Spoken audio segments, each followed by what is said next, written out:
ఎవరైనా ఎక్కువ సార్లు ఎగ్జామ్స్ రాస్తూ రాస్తూ కానీ ఏదైనా పని చేస్తూ చేస్తూ కానీ అంటుంటే ఓడినా గెలిచినా వాడేంట్రా గజని గోరి దండయాత్రలు చేస్తున్నారు అని అంటూ ఉంటారు.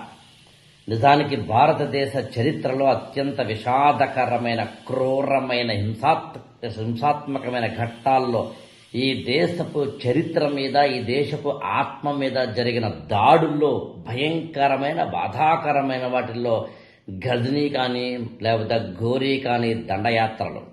అందులోనూ మళ్ళీ మహమ్మద్ గజనీ సరిగ్గా ఇవాళకి ఈ క్షణానికి ఈ సంవత్సరానికి ఈ 2026 జనవరికి అందులోనూ ఈ 2026 జనవరి 8వ తారీఖుకి సరిగ్గా 1000 ఏళ్ల కిందట మహమ్మద్ గజనీ ఈ దేశం మీద దండయాత్ర చేస్తూ సౌరాష్ట్రే సోమనాథంచ శ్రీశైలే మల్లికార్జునం అని చెప్పుకునే 12 జ్యోతిర్లింగాలలో ఒకటైన ఆ జ్యోతిర్లింగాలలో మహోన్నతమైన మొట్టమొదటిదైన సోమనాథుడి దేవాలయం మీద దాడి చేసింది సరిగ్గా 10/26 జనవరి 8వ తారీఖున. అత్యంత క్రూరాత్మకమైన ఘట్టం మాత్రమే కాదు, ఈ దేశ ఆత్మవిశ్వాసం మీద పడిన అతిపెద్ద దెబ్బ అసినీపాతం లాంటిది. 1000 ఏళ్ల కిందట జరిగిన ఈ ఘట్టాన్ని దీన్ని పునర్లిఖించుకునేందుకు వీలుగా, ఆత్మవిశ్వాసాన్ని మరింత ప్రేరేపితం చేసేందుకు వీలుగా, ఆధ్యాత్మికత భక్తి భావనతోటి కూడిన ఆత్మవిశ్వాసాన్ని ఈ జాతికి అందించేందుకు వీలుగా అనేక ప్రయత్నాలు చేశారు. అందులో భాగంగా నరేంద్ర మోడీ ప్రధానమంత్రిగా కొన్ని ప్రయత్నాలు.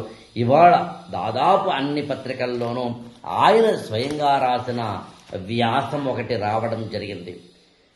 గుజరాత్ అంటేనే అసలు నాకు తెలిసి గల్ఫ్ ఆఫ్ కాంబాట్కి గల్ఫ్ ఆఫ్ కచ్కి మధ్యలో చాలా అందంగా కనిపించేది. అలా ఒక బెలూన్ లాగా అరేబియా సముద్ర తీరంలో అలలలోతు ఊగులాడుతూ సరిగ్గా ఆ అరేబియా సముద్ర తీరంలో ఉంటుంది సోమనాథ్ టెంపుల్. అక్కడ దాడి చేసిన దాన్ని ఎప్పుడో 1026లో అంటే 1000 ఏళ్ల కిందట.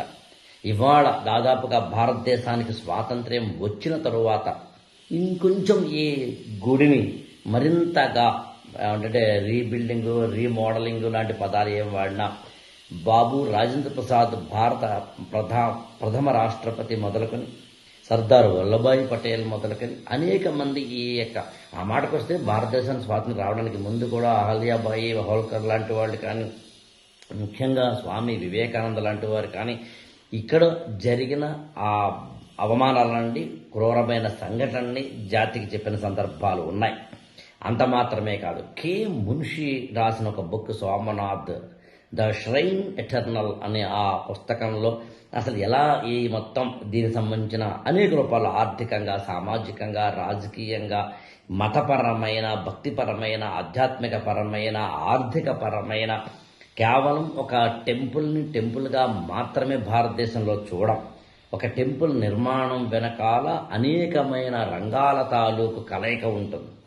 ఇప్పుడు మనం మాట్లాడుతున్న ఈ సోమనాథ్ టెంపుల్ అనేది అరేబియా సముద్ర తీరంలో ఉంటుంది కాబట్టి అనేక మంది అంటే పశ్చిమాసియా నుంచి నావికులు ఎవరైనా రావాలన్నా వెళ్ళాలన్నా వ్యాపారాలు జరగాలన్నా ఇది చాలా కీలకమైనది. సింధు నాగరికత కాలంలో కూడా ఇక్కడ కొన్ని ప్రాంతాలను మనం చెప్తాం.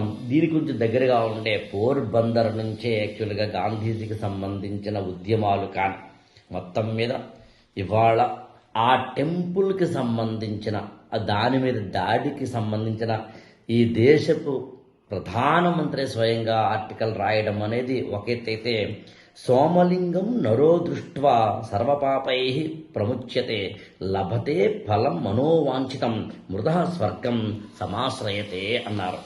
సోమనాథ శివలింగ దర్శన మాత్రాన జీవుడు పాప విముక్తుడై సదాశయాలను నెరవేర్చుకుని మరణానంతరం స్వర్గ ప్రాప్తి నొందుతాడు అని.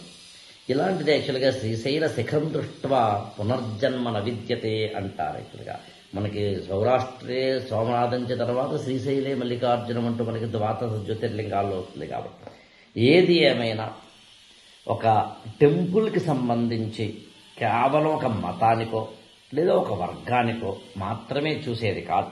అది మొత్తంగా దేశ తత్వానికి సంబంధించిన the philosophy, the ideology, the soul heart of the nation అంటాం.